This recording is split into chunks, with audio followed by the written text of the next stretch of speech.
BRS అధినేత కేసీఆర్ రేపు తెలంగాణ భవన్ కు వెళ్లనున్నారు. బీఆర్ఎస్ ఎల్పీ రాష్ట్ర కార్యవర్గ సమావేశానికి హాజరు కానున్నారు. నదీ జలాల విషయంలో కాంగ్రెస్ ప్రభుత్వ నిర్లక్ష్యంపై కేసీఆర్ మాట్లాడనున్నట్టు తెలుస్తోంది. సాగునీటి హక్కుల కోసం మరో ఉద్యమానికి దిశానిర్దేశం చేస్తారని ఆ పార్టీ వర్గాలు చెబుతున్నాయి. అలాగే సొంత పార్టీ ప్రక్షాళనపై కూడా కేసీఆర్ ఫోకస్ చేయనున్నట్టు తెలుస్తోంది.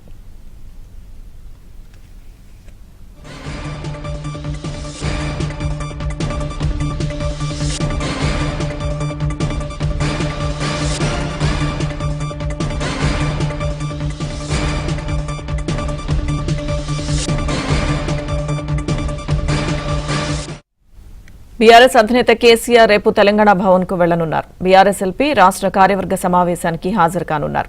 నదీ జలాల విషయంలో కాంగ్రెస్ ప్రభుత్వ నిర్లక్ష్యంపై కేసీఆర్ మాట్లాడనున్నట్టు తెలుస్తోంది. సాగునీటి హక్కుల కోసం మరో ఉద్యమానికి దిశానిర్దేశం చేస్తారని ఆ పార్టీ వర్గాలు చెబుతున్నాయి. అలాగే సొంత పార్టీ ప్రక్షాళనపై కూడా కేసీఆర్ ఫోకస్ చేయనున్నట్టు తెలుస్తోంది. పూర్తి సమాచారం మా ప్రతినిధి నరేష్ మనకు లైవ్ లో అందిస్తారు. నరేష్, తెలంగాణ రాజకీయాల్లో రేపు కీలక పరిణామం చోటు చేసుకోబోతుంది. మాజీ ముఖ్యమంత్రి బీఆర్ఎస్ అధినేత కేసీఆర్ రేపు తెలంగాణ భవన్కు రాబోతున్నారు. ఈ ఏడాది మార్చి 11న ఆఖరిసారి ఆయన తెలంగాణ భవన్కు వచ్చారు. గత ఏడాది ఒకసారి వచ్చారు. అంటే అధికారం కోల్పోయిన 2 ఏళ్లలో ఆయన 2 సార్లు మాత్రమే తెలంగాణ భవన్కు వచ్చారు. చాలా కాలంగా మౌనంగా ఉంటున్న కేసీఆర్ రేపు మౌనం వీడతారన్న చర్చ తెలంగాణ రాజకీయాల్లో జరుగుతుంది. ఇప్పటికే కాంగ్రెస్ ప్రభుత్వానికి 2 ఏళ్లు గడిచిన నేపథ్యంలో అధికారంలోకి వచ్చి కాంగ్రెస్ సర్కార్ 2 ఏళ్లు అవుతుంది. ఇక ఇప్పటికైనా ప్రజా సమస్యల మీద పోరాటం చేయకపోతే రాజకీయంగా వెనకబడిపోతామన్న సంకేతాల నేపథ్యంలో కేసీఆర్ రంగంలోకి దిగుతున్నారు. ఇప్పటికే నదీ జలాల విషయంలో కాంగ్రెస్ ప్రభుత్వం నిర్లక్ష్యం వహిస్తుంది.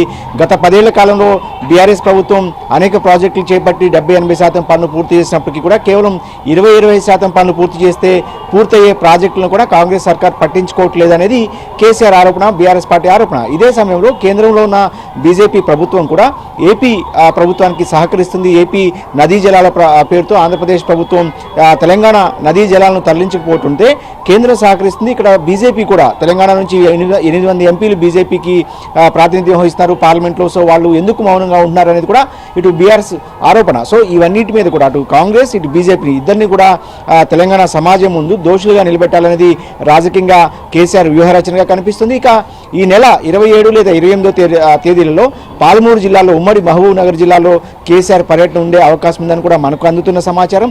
ఒక భారీ బహిరంగ సభను కూడా ఉమ్మడి పాలమూరు జిల్లాలో ఏర్పాటు చేయడం ద్వారా నదీ జలాల విషయంలో తెలంగాణకు జరుగుతున్న అన్యాయాన్ని అటు రాష్ట్ర ప్రజానీకానికి వివరించాలనేది కేసీఆర్ ఆలోచనగా ఉంది. వాస్తవానికి 2 ఏళ్ల కాలంగా కేసీఆర్ మౌనంగా ఉన్నారు. అడపాదడపా ఫామ్ హౌస్లో ఆయన పార్టీ నాయకులతో సమావేశాలు నిర్వహించినప్పుడు ప్రభుత్వం తీరును ఎండగడుతూ వస్తున్నారు తప్ప ఎక్కడ కూడా ఒక ప్రెస్ మీట్ పెట్టి మాట్లాడటం కానీ ప్రభుత్వం మీద మాట్లాడటం కానీ పెద్ద ఎత్తున ఎక్కడ కూడా లేదు. కేసీఆర్ గత మార్చి 11వ తేదీన ఆఖరిగా ఆయన తెలంగాణ భవన్కి వచ్చారు. అప్పట్లో బడ్జెట్ సమావేశాల నేపథ్యంలో బీఆర్ఎస్ ఎమ్మెల్యేలకు దిశానిర్దేశం చేశారు. అసెంబ్లీలో అవలంబించాల్సిన ఏదైతే వ్యూహరచన మీద ఆయన దిశానిర్దేశం చేశారు తప్ప అప్పటి నుంచి ఇప్పుడు తెలంగాణ భవన్కి వచ్చింది లేదు. ఈ నేపథ్యంలోనే తెలంగాణ భవన్ వర్గాలు పెద్ద ఎత్తున ఏర్పాట్లు చేస్తున్నాయి. రేపు మధ్యాహ్నం 2 గంటలకు కేసీఆర్ తెలంగాణ భవన్కి వస్తారు. మొదట బీఆర్ఎస్ ఎల్పీ మీటింగ్ ఎమ్మెల్యేలతో అదేవిధంగా ఎమ్మెల్సీలతో ఆయన సమావేశం అవుతారు. ఎంపీలతో కూడా వాస్తవానికి ఈ సమావేశం నిన్నటి నాడే జరగాల్సి ఉన్నప్పటికీ కూడా ఎంపీలు కూడా ప్రస్తుతం పార్లమెంట్లో ఉన్నారు. ఎంపీలు కూడా హాజరు కావాల్సిన నేపథ్యంలో ఆయన మొదట బీఆర్ఎస్ ఎల్పీ సమావేశం తర్వాత రాష్ట్ర కార్యవర్గ సమావేశంతో రాష్ట్ర కార్యవర్గం కూడా సమావేశం ఏర్పడి ఏదైతే పార్టీని కూడా కొంత ప్రక్షాళన చేసే దిశగా కూడా కేసీఆర్ వ్యూహరచన చేస్తున్నారు.